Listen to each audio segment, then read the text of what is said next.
Chers amis investisseurs, bonjour. Alors, je suis super content parce qu'aujourd'hui, je peux enfin répondre des posts. Et oui, en fait, certains d'entre vous doivent le savoir. En ce moment, l'algorithme de YouTube, en fait, est en train de sanctionner pas mal de YouTubeurs crypto.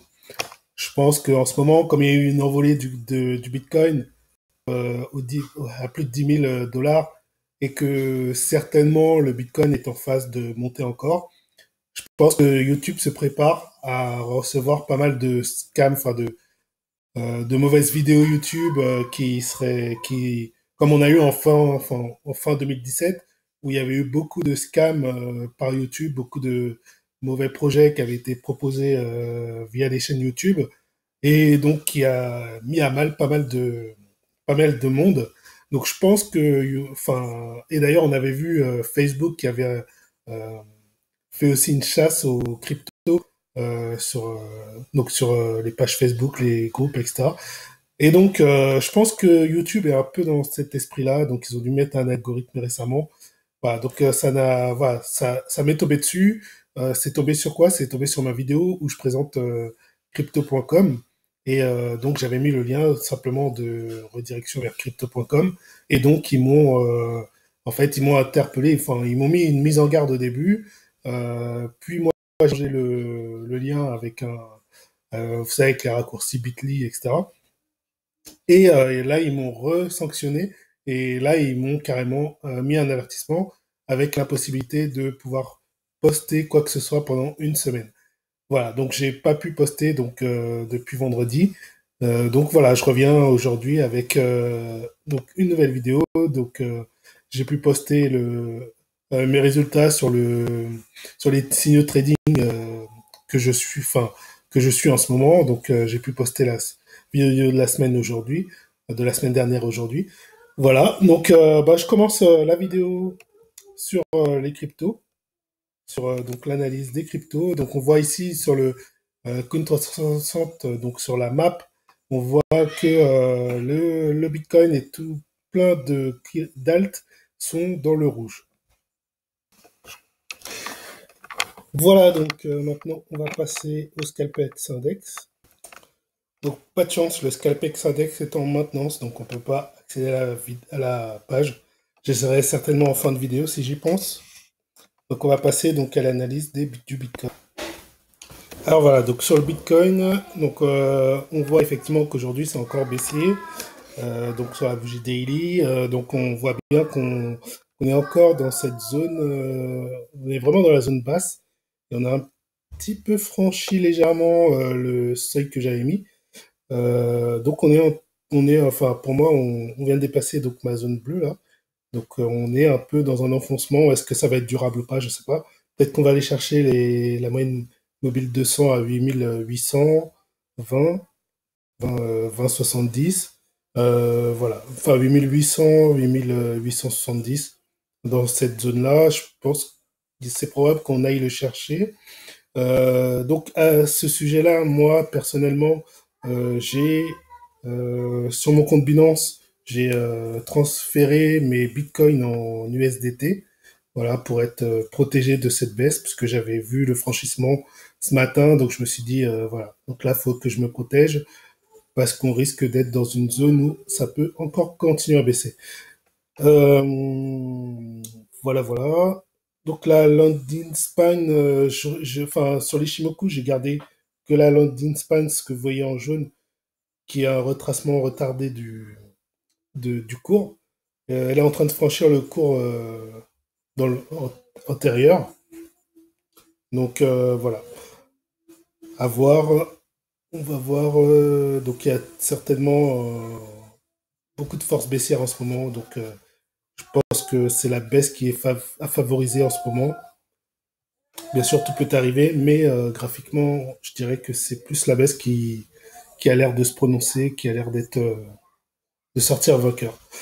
Euh, Qu'est-ce que je voulais vous montrer d'autre? Donc oui, là je vais vous montrer maintenant la dominance. La dominance du Bitcoin. Donc aujourd'hui, la dominance est plus forte sur le Bitcoin que sur les cryptos. Donc, le Bitcoin reprend de la dominance, puisque on sait généralement que quand le marché est baissier, eh ben, les cryptos baissent plus fort que le Bitcoin, et à contrario, généralement, quand le marché est haussier, les cryptos montrent avec un peu plus de performance que le Bitcoin. Après, ça dépend, il y a des fois où non, et c'est là qu'il est intéressant de regarder la dominance. Donc là, en plein marché baissier, on voit que le Bitcoin est en train de dominer, donc reprendre la dominance. Il franchit une moyenne mobile en plus. Donc là, il faut vraiment sortir des altcoins. Moi, je suis plus sur les altcoins, donc normalement, ça devrait faire depuis le début de semaine dernière que je devrais plus être dans les altcoins. Enfin, j'y suis plus, mais j'avais tenté quelques coups. Malheureusement, c'était pas très glorieux. Donc vraiment, je suis sorti petit à petit vraiment des altcoins, et là, je suis vraiment plus investi dans les altcoins. Je suis vraiment sorti des altcoins puisque c'est plus le bon moment. Et d'ailleurs, on va le voir aussi ici, dans mon graphique de corrélation. Donc là, on voit effectivement à long terme que on redescend méchamment, et on est en train de franchir des niveaux qui avaient été testés ici 2 fois. Et là, 3 fois, ça a cédé, d'où euh, d'où aussi euh, d'où pourquoi, enfin, je vous dis que je privilégie la baisse en ce moment, parce que là, en plus, j'ai eu cet indicateur qui me dit, voilà, qu'on vient de casser un niveau qui a été testé 2 fois dans le passé. On voit, il a été testé, c'est remonté à peu près un peu plus de 50% du mouvement. C'est retombé, c'est remonté à peut-être 30% du mouvement, et là, ça a cassé. Donc là, c'est vraiment un annonciateur de baisse. À plus court terme, donc sur le graphique court terme, donc là c'est sur 24 heures, c'est sur une journée de 24 heures, enfin c'est sur les dernières 24 heures, on voit qu'on est vraiment noyé dans le Bitcoin au niveau enfin les alts sont vraiment noyés dans le Bitcoin, et que ce soit le Bitcoin ou les alts, elles sont en dessous du niveau zéro, donc elles sont dans le négatif. Donc il faut vraiment sortir du marché, comme j'ai dit déjà la semaine dernière. Là, on sort des cryptos, on sort du Bitcoin. Enfin, pas totalement forcément, mais on faut sortir au moins enfin, un certain pourcentage. Après, c'est à vous de définir à quel pourcentage vous voulez sortir. Moi, les altcoins, je suis quasiment sorti en totalité. Enfin, en tout cas, sur le compte où je trade altcoin Bitcoin, où je fais les alternances, je suis sorti d'altcoin.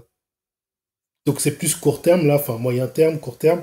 Par contre, là où je fais du hold, enfin les comptes où je serais plus en hold, eh ben oui, je peux continuer à holder puisque c'est encore bon. On le voit à court terme, à plus long terme, on voit qu'on est au-dessus des 0%.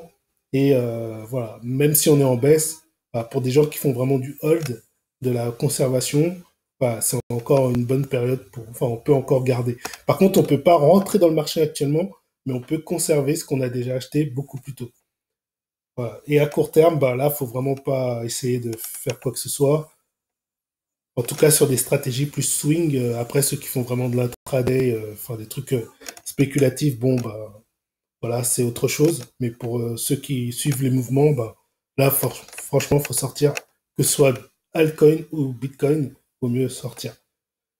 En tout cas, pour le Bitcoin, il vaut mieux sortir une partie, je sais pas, 30%, 50%, après c'est vous qui voyez. Mais sortez une petite partie de Bitcoin enfin, en crypto, en stablecoin, comme l'USDT. Voilà, voilà. Donc là, inutile, je dirais, d'aller voir les dominants, enfin, quels sont les cryptos qui sortent du lot, hein, vu que on a bien vu que là, tout était noyé. Juste pour quelqu'un qui m'avait posé une question, je sais plus le pseudo, il m'avait demandé pour le link. Le link, il est noyé, tu vois, il est complètement dans la lave. Ici, enfin, comme c'est rouge, je dis la lave, comme c'est orange. Donc là, il est complètement noyé dans le Bitcoin, et il est vraiment en dessous de 0%, tu vois, il est à moins 11%. Donc là, à court terme, c'est clair qu'il faut pas du tout s'y intéresser, mais vraiment pas du tout. J'ai pas regardé à plus long terme. De toute façon, à plus long terme, de toute façon, je n'ai même pas besoin de regarder ça, hein. En fait, à plus long terme, c'est comme ici, hein. comme j'ai dit, là, on est en phase baissière, c'est pas la peine de rentrer, sauf si on l'a acheté il y a très longtemps et qu'on veut le hold. Mais sinon, si on fait des stratégies plus de tendance, bah, là, en ce moment, il faut pas rentrer dedans. Voilà. Et est-ce que le Pex Index, est-ce qu'il a reparti? Non, il a pas l'air d'être reparti. Non. Ah, dernière chose, je vais vous montrer donc mes performances. Donc voilà, hop. Donc là, en fait, enfin, mes performances, c'est mon suivi de capital sur Binance par rapport à l'évolution, enfin, ma stratégie de Topics pour voir corrélation entre Alt et Bitcoin. Donc effectivement, donc j'ai baissé un peu puisque j'avais tenté quelques coups, vous voyez, hein, depuis les 0,14. J'ai tenté quelques coups, donc depuis le 17 bon, j'ai arrêté récemment, mais voilà, donc je suis baissé à 0,13, donc je suis à 13%.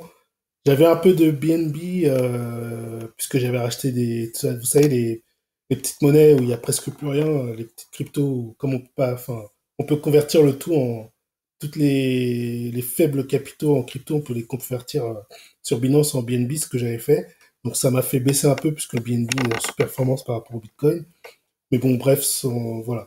Là, j'ai vu que le fait d'avoir mis en monnaie fiat, là, donc je suis toujours à 1180, euh, puisque là, comme je suis en fiat, donc enfin, ça bouge pas en fiat. Mais par contre, ici, c'est monté à 0,1372, je crois, enfin, à l'heure où je fais la vidéo, sur Binance. Voilà. Bon, j'arrête la vidéo ici, merci d'avoir écouté, et je vous dis à bientôt. Ciao.